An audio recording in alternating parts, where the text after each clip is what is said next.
आज की कहानी अहमियत।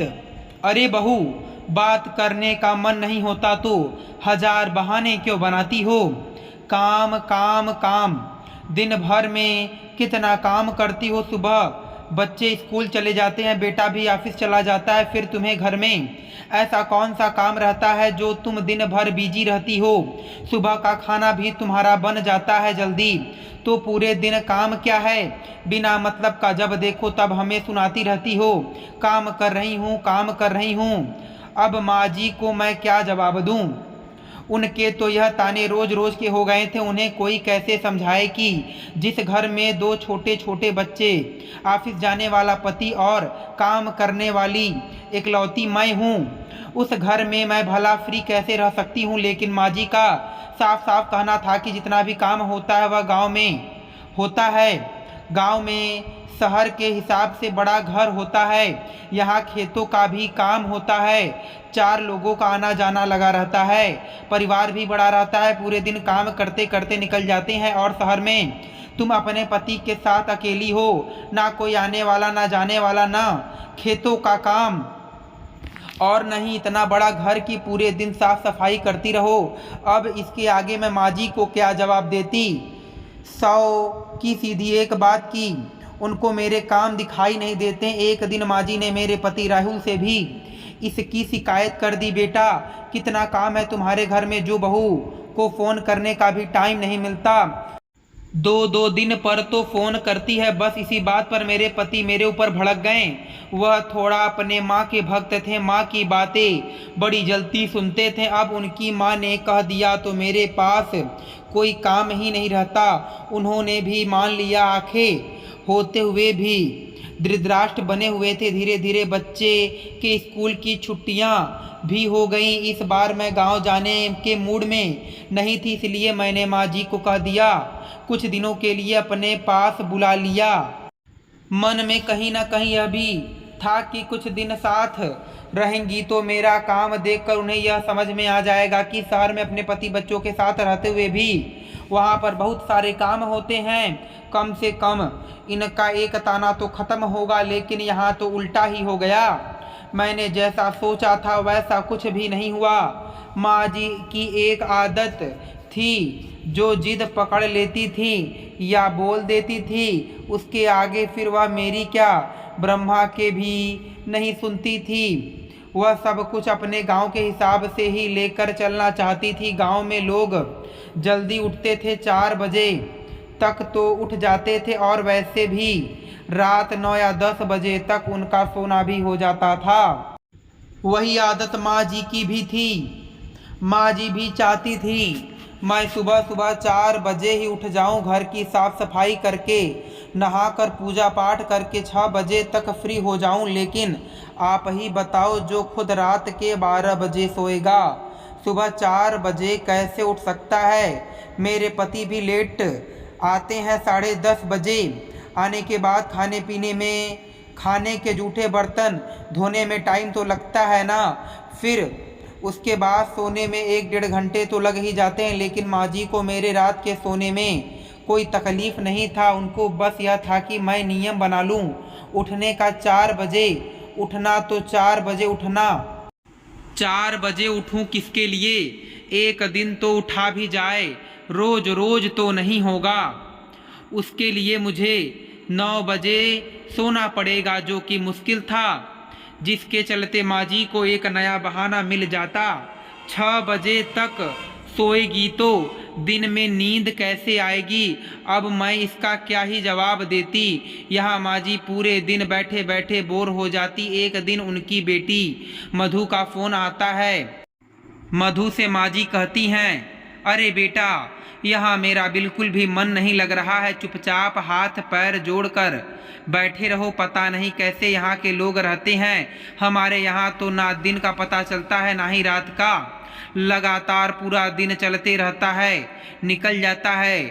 2-4 दिन से ज़्यादा तो यहाँ अगर मैं रुकी तो पागल हो जाऊंगी।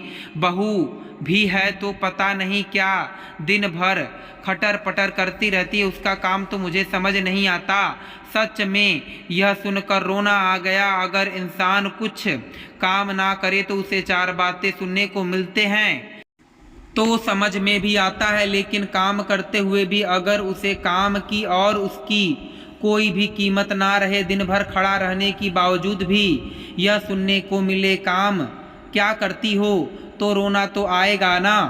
मैं इतनी महान नहीं थी जो मुझे सब बर्दाश्त हो जाएगा, और थोड़ी सीधी बहू भी नहीं थी कि चुपचाप सब कुछ सहती चली जाऊं। मैंने भी ठान लिया था कि अगर मैंने माँ जी को ऐसे ही वापस गांव भेज दिया तो फिर यह पूरी ज़िंदगी मुझे ऐसे ही ताने मारती रहेंगी।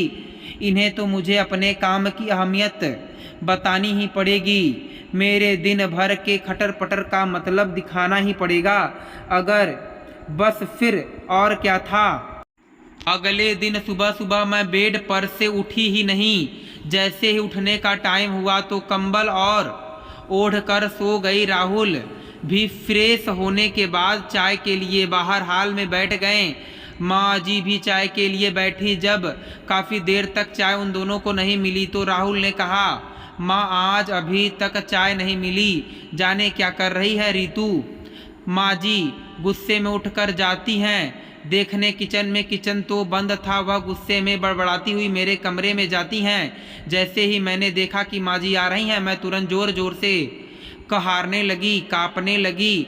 देखकर ऐसा लगा जैसे मुझे बहुत तेज बुखार है। मुझे पता था माँ जी मेरा माथा छूकर कभी बुखार नहीं चेक करने वाली, इसलिए मैंने बुखार होने का नाटक कर लिया। और माँ जी जैसे ही कमरे में आती हैं, मैं ज़ोर ज़ोर से कहारने लगी। ऐसा लगा जैसे बुखार से पूरी तरह से पीड़ित हूँ। माँ जी ने कहा, रितु अभी तक ठीक नहीं है।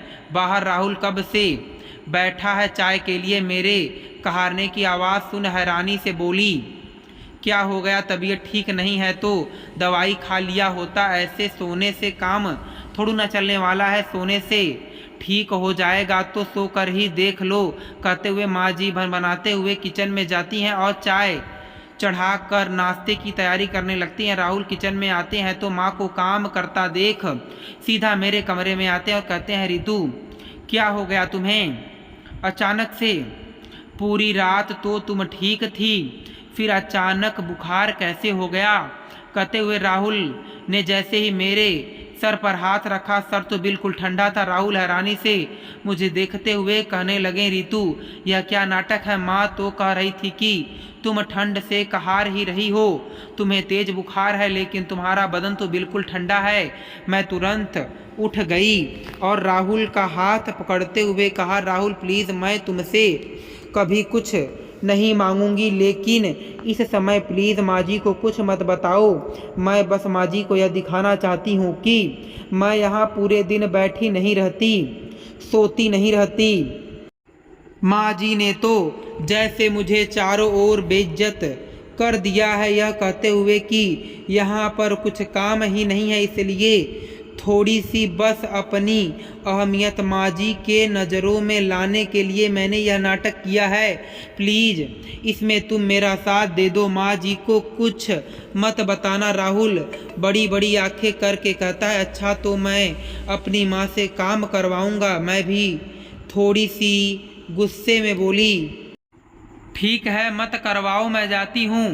फिर आगे घर में जो भी महाभारत होगी उसके जिम्मेदार तुम ही होगे। बस 2 दिन की बात है, 2 दिन तुम शांत नहीं रह सकते। आखिरकार राहुल मेरी बात मान गए और उन्होंने माँ जी को कुछ नहीं बताया।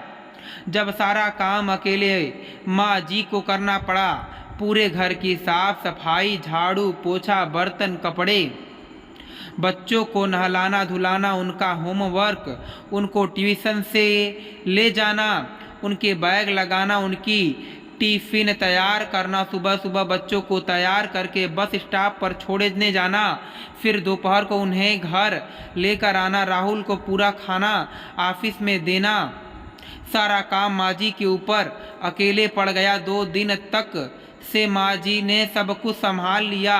तीसरे दिन माँ जी बिल्कुल थक गई थी। उन्होंने राहुल से कहा, बेटा ढंग के डॉक्टर को दिखाकर इलाज करके इतना सारा काम मुझसे नहीं हो पाएगा। घर के काम तो कर लूँ, यह बार बार बाहर दौड़ना, एक बार बच्चों को ले जाओ, एक बार बेटी को ले जाओ, फिर दोनों को बारी बारी से ले जाओ, फिर ट्यूशन लेकर जाओ, फिर सब्जी लेने जाओ, यह दौड़ भाग वाला काम मेरे से नहीं हो पाएगा। बेहतर होगा कि तुम श्रुति का बेहतर इलाज करवाओ, अच्छे डॉक्टर को दिखाओ, जल्दी से जल्दी ठीक कर उसे। एक तो काम, ऊपर से दोनों बच्चे एक मिनट भी चैन से बैठने नहीं देते, पूरे दिन उनका कुछ न कुछ लगा ही रहता है। राहुल ने कहा, माँ दिन भर काम में क्या होता है, खाना तो सुबह ही बन जाता है, साफ सफाई भी हो जाती है, फिर पूरे दिन ऐसा कौन सा काम करती हो, थक जाती हो और तुम्हें आराम करने को भी नहीं मिलता।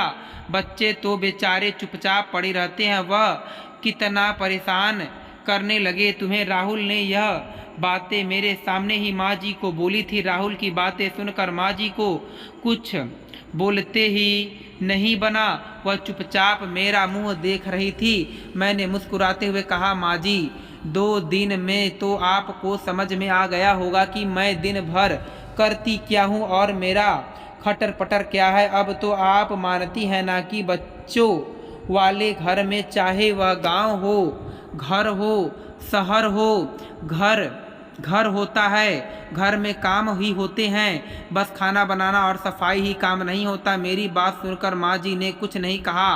बेटे के सामने वह अपने आप को बड़ा शर्मिंदा महसूस कर रही थी, वह अपने आप को बहुत बेइज्जती महसूस कर रही थी, जिसका असर यह हुआ कि उस दिन के बाद से माँ जी के मुँह से कभी यह सुनने को नहीं मिला कि दिन भर करती क्या हो।